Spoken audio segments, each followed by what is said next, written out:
Hey everybody, welcome out to the Dice Tower. My name is Chris Yi. I'm Mike DiLisio. Today we're taking a look at this. This is Small Samurai Empires, and they mean small, Mike. Yeah, They small. mean small. It's a small box. Yeah, it's this is a game about area control in, I assume, feudal Japan. There's two types of games that take place in Japan. Warri fighty games, Yes. of which this is, and then usually like eating food and vacationing.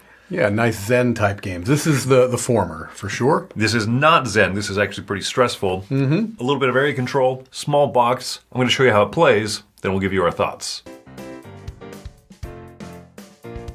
Here's a setup for Small Samurai Empires. This is a map of Japan, which is supposed to be tall, but I've laid it sideways. So you can see this is the north side here, this is the south side here. I've done it just for the camera so you can see it better. This is a victory point track board, and then this is the influence tracking board, where you'll do end game multiplying, your tracks times the amount of destiny cards that are shown out here. This is a worker placement game, but let me explain this first part here. You, as the players at the beginning of each round, get to determine which regions of the map will be worth points at the end of the game. Every player will play one of these destiny cards face down, and then you'll reveal them. So now you can see two players played orange, so whatever your position on the orange track is over here will be multiplied by the number of that color card showing. So orange is a very valuable region, and now gray is also a valuable region. This is the start of the round. Then you're going to go to the worker placement phase, where you're going to be placing out these workers that you have behind your screen here that all are going to have different actions shown on them.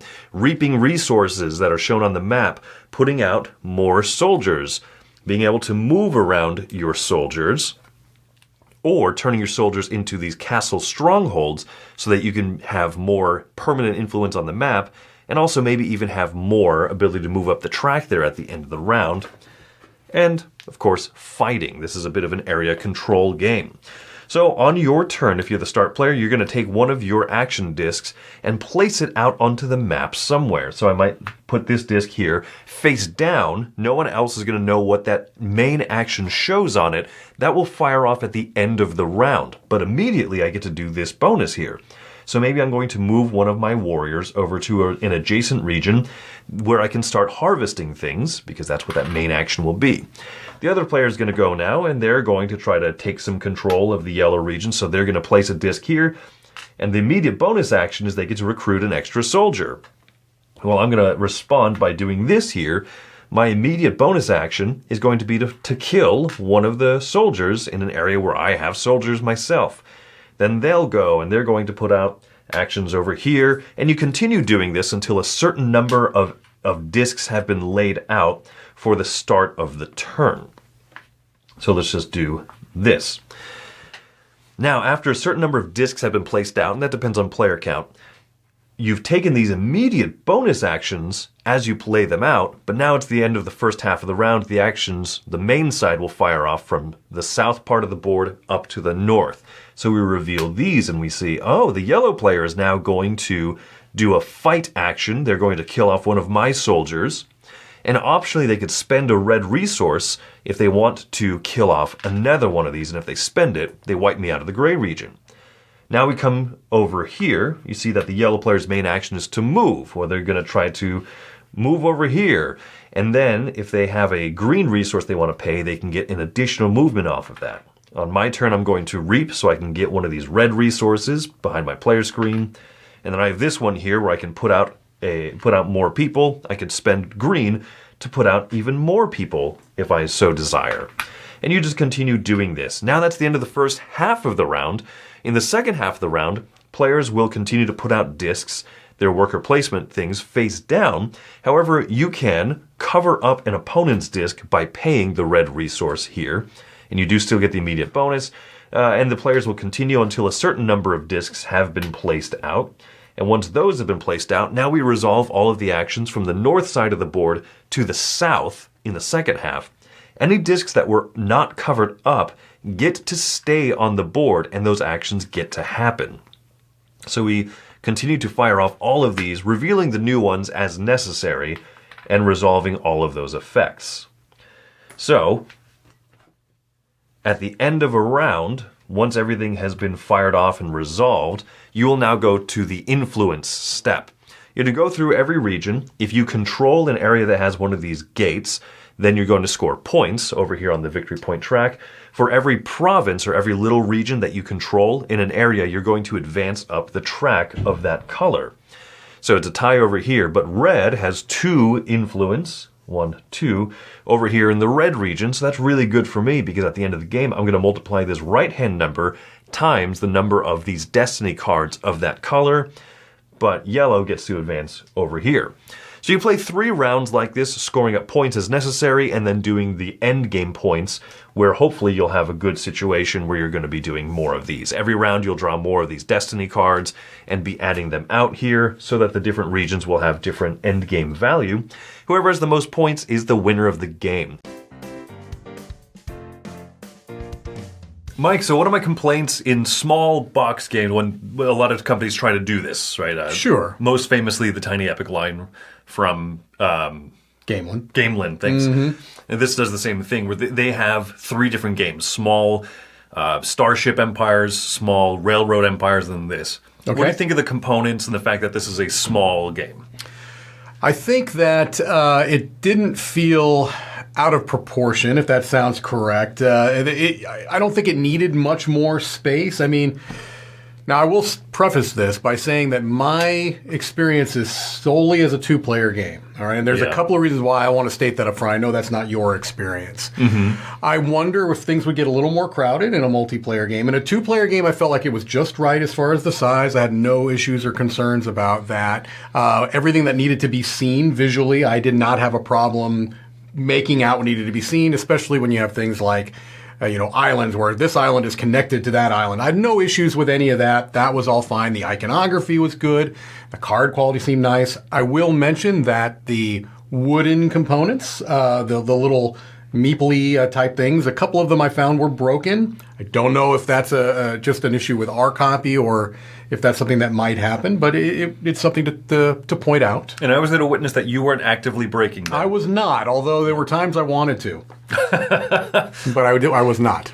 I'm fine with this form factor. I think this one does it better than the other one Wendy and I reviewed together is the small railroad empires. Okay. That was like my little Steam. Okay. And that game had some issues, but this one I thought the usability was good. I played it with more players, and it can get crowded in a space. So I wouldn't have minded if the spaces were a little bit bigger. But that's kind of my main complaint about the small form factor to it. One thing I feel like this just kind of came to mind. I noticed while we were playing, but I forgot until just now. The one thing that I wish was a little bit more clear that I think the form factor ties into is that there are times when you need to see a particular symbol on the board, mostly those Torii gates, because you're kind of fighting for those. You're right. It's very easy to cover those, even in a 2-player game. I do wish there was a different way that they had denoted those, whether they had put like maybe a different border around those regions, something to differentiate it other than that one symbol on the board, because there were times where like, oh shoot, this is a Torii spot, Right. Yeah. It's easy to forget. Oh, I have 7 dudes mashed up here and here and here, and oh, some of them are worth more points than others. Yeah. I think there's a Kickstarter upgrade for wooden components. You could have standing Torii gates. Oh, okay.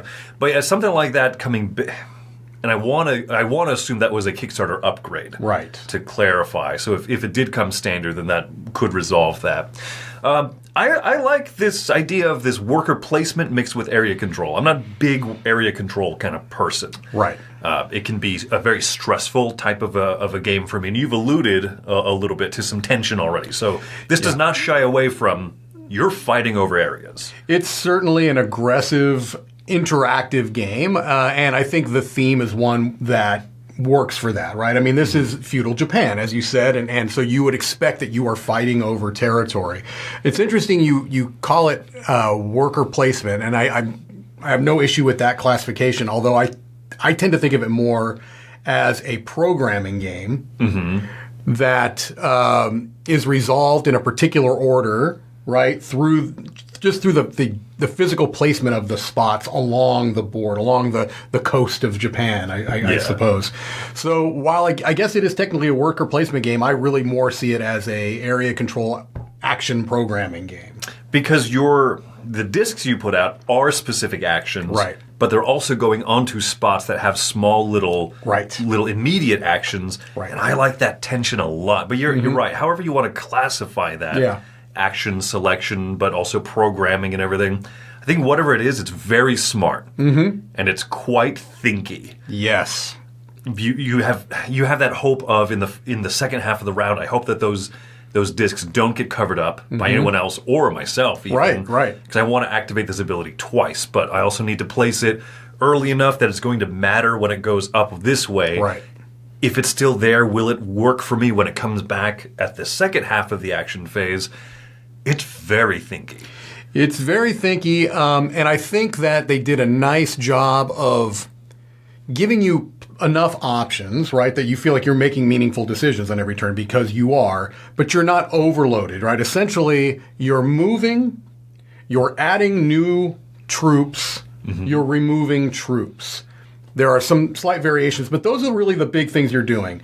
The order that you do those, and in the places that you do those, that's where the thinkiness comes in. And again, really it's getting into the mind of the other players around the table. What are they likely to do based on this current board state, which I know will not be the current state when it gets there. You know what I mean? Right. And so that's where it's multi-layered thinking. It is a lot of layers because the immediate action matters. The order that it resolves the first round, the order that it resolves the second round, will it stay out there? Are you going to spend one of your Bushido resources to cover one of my action discs? Do I have enough to respond in like kind so that you don't have 5 actions to my 4? Sure. All that stuff matters. Area control is a genre of games that I'm very particular. I'm very picky with whether I enjoy that stress and that tension or not. But for some reason, this one really works for me. Okay. I think it's the like you alluded to, the small set of actions you can do. The fact there's 2 resources you can get, the food to make it easier to put out more people, or the red resource, the Bushido, to make it easier to kill more people, or to cover up other opponents' discs. Right. I think it does this all in a very small package. There's a couple of other games that come to mind, like 8-Minute Empire. Sure. And then the First Empires. Right? They all kind of fit in this little realm of small, simple area control games. I think this one stands out for me as really clever because of that action disc thing. Yeah, it's interesting you brought up those specific examples. I can see that in the rule set, right? It's not significantly more complex. I would argue it's more complex in both those games, although not significantly, not orders of magnitude, but the decision-making is orders of magnitude higher for me than in either of those games. Yes. So, yeah, they pack a lot of thought into a relatively small rule set, which I appreciate. Any other things before we kind of move into our closing thoughts and scores here? Yeah, well, no, I'll save it for my final thoughts. Okay. So I guess I'll go first. So, the first thing is that, as I mentioned earlier, I played this exclusively as a 2-player game. I'll be very interested to hear, because we haven't discussed this before this review, I'll be very interested to hear what your thoughts are on a larger player count, because to me, as I was playing this, I was thinking this feels like a 2-player game. Isn't that wild? It felt like, I assumed, honestly, when we first started playing, I'm like, okay, so this is a 2-player game only, right? And you said, no, it goes to 4. And I was really surprised by that, because it feels, just by the nature of the number of spots and the number of discs you have, I'm struggling to even imagine how this would play at 3 and 4. So I'll be interested to hear your thoughts on that. So that is something that I wanted to point out, is that it feels almost exclusively like a 2-player game to me. I wonder if it would be too chaotic at higher player counts. You may have some reactions to that. This is one of those games that falls into a particular category for me. It's not you, it's me. All right? This is an it's not you, it's me game. I think this game is remarkably clever. I think it's very well designed. I think that it does a lot with a little. Yeah. Okay? All of those are positives. I don't think it outstays its welcome. I think 3 rounds feels just right to me. Absolutely. Of the 2 phases for each round. However, I don't know that I had a lot of fun. I admired it while I was playing it. I thought, well, that's clever. That's interesting. I don't know that I want to come back to it. And part of it is I'm similar to you in that area control. I wouldn't say I dislike it, but I am picky about the type of area control or area majority that I tend to like. This one is just missing for me. I'm going to give it a 6, not because it's a bad design. And a 6 is not saying it's a bad design. A 6 is saying that for me, it's not one that I want to come back to, but I could see recommending this to people if I knew their tastes well enough and I knew what types of games they like. I know there are certain people that would love this game. Sure. And I will recommend this game to them. For me, it's a 6. Clever, well-designed, very crunchy decision-making, but it felt a little bit too much on that work to play scale. It felt a little bit more like work to me than play, and so that's why I came in at a 6. And I agree with so much of what you said, but for some reason this triggers a fun little part of my brain enough that I'm giving this a 7.5. Okay. I think it's really well done. And our 2-player game of it the other day, really solidified to be like, this is impressive at the higher player counts because there's a lot of kind of positioning. If I go here, are these 2 people going to fight each other and leave me alone? And maybe I can kind of start working that up. Or do I have a target on my back? Is everyone kind of coming my way? And so you have to react to that. Yeah. But as a 2-player game, we're just sitting there just constantly kind of thinking about what each other was doing. What action do you have face down there? I can read the board. There's enough clues on the board that I could probably figure it out. Sure. But it is still a little bit of a mystery. For some reason, I hate that in most head-to-head games. Right. You put something here. What of the 6 options could it be? But it works. It really sings for me. I like the setting. I like the fact that Tom has said, interestingly enough, that maps of Japan are kind of difficult because they're very long and narrow. Right. But it really works with this game in particular because of the actions firing off in an order. They correspond to the different quadrants of the islands, and they correspond to the order that they happen. There's a lot of stuff that really impresses me with this, but most importantly, I have fun with it. Yeah. In a genre that I don't always enjoy. So 7.5 for me. I really enjoy this one. But I can also absolutely see why someone might say, oh, I respect it. It's by no means poorly designed, but you might not have fun. Yeah, exactly. All right. So that's our thoughts on small samurai empires. Thanks for coming out to another review here on the Dice Tower. My name is Chris Yi. I'm Mike DiLisio. Get that Bushido.